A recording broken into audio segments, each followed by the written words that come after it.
Hi, this is Anil with a video tutorial for the YouTube channel Learning Light on C programming.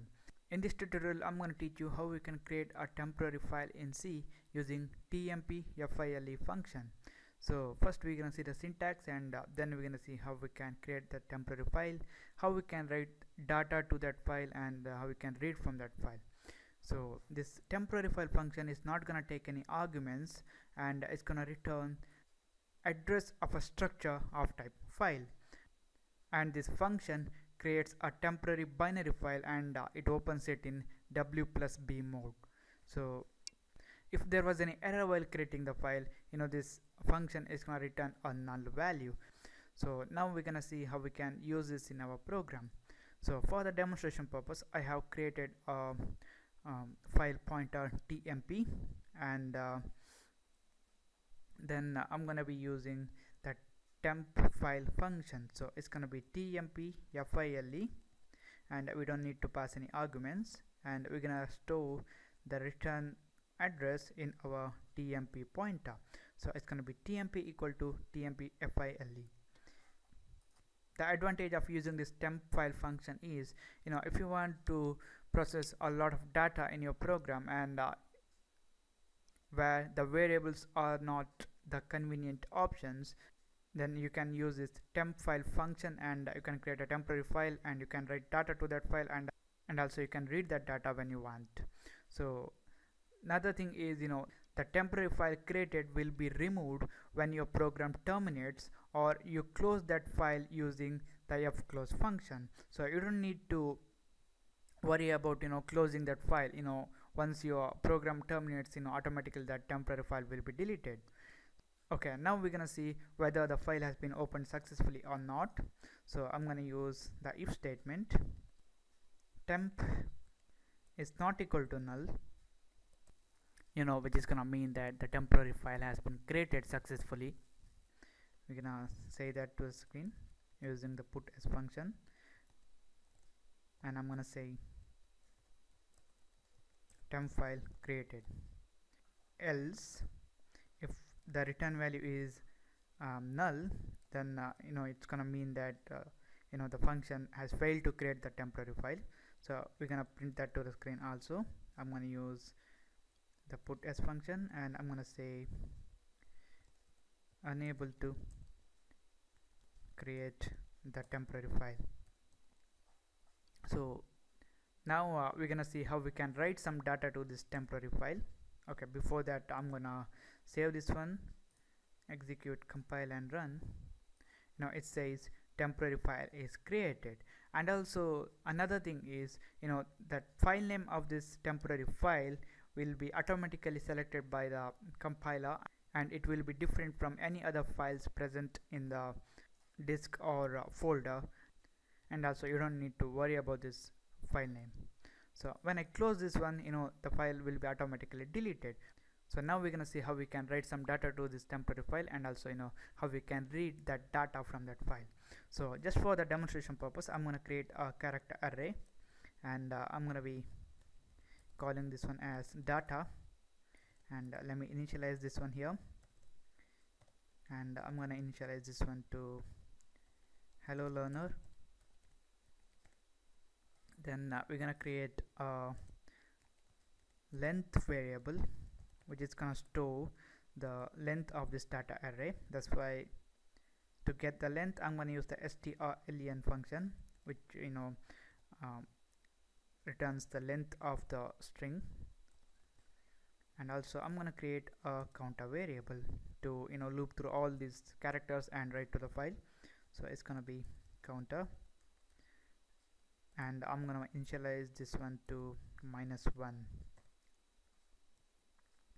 Next we'll be creating this temporary file. Then we are checking whether the file has been created successfully or not. If the file has been created successfully, the temporary file has been created successfully, then we will be writing to that file. So I'm going to use the while loop. So it's going to be while, and we're going to write plus plus counter. We are incrementing the counter variable value. When we use plus plus, it's going to be 0, which is less than length.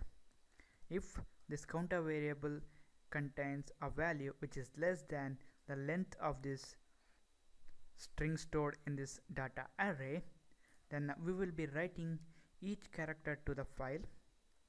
I'm going to use f putc function, and we need to pass the character first, so it's going to be the character stored in the data array at the position counter, and after that we need to pass the file pointer, so it's going to be tmp. Now this while loop is going to write all the characters of this data array to this temporary file. The next thing we want to do is we just want to print out the data from that file, so I'll be using the while loop again, and I'm going to use the evof function. This evof function is used to determine whether we have reached the end of the file, or whether we have processed all the content of the file or not. So if you don't know about this evof function, please watch my other video tutorial on it. We need to pass the file pointer, it's going to be tmp, and also we need to use a not operator. Then I'm going to use the getC function to read the character from the file, so it's going to be getC. We need to pass the file pointer, which is tmp, and also I'm going to use the putchar function to print that character reader from the file to the screen. So like I know that I'm not using any variable to store the character read from that file. I'm just directly printing that, or I'm just passing the output of this getC function to this putchar function. So I'm going to be saving this one, and then we need to call the rewind function here. That's because once we write some data to the file, the file position indicator will be incremented, and it will be at the end. We need to reset that. So if you don't know the importance of this rewind function, please watch my other video tutorial on the rewind function. So I'm going to use that function here. It's going to be rewind, and we need to pass the file pointer. It's going to be tmp. Now I'm going to save this one, compile and run. So you can see here temporary file created, and also hello learner, which is the data reader from the file. And the last thing I want to teach you is how many temporary files can be created, and how many files can be opened at a time. So I'm gonna be minimizing this one and open up your my computer, and open up the partition where you have installed the divcpp. Mine is in the C drive. Open up the include folder and search for stdio.h header file. Open that file and search for tmp max. So this defines the maximum number of temporary files that can be created in your program, but we can only open fopen max number of files at a time. So you can create maximum fopen max number of temporary files in your program. So this is it, guys. This is about creating a temporary file in C. Thank you for watching, and don't forget to subscribe to my channel. I see you in the next tutorial.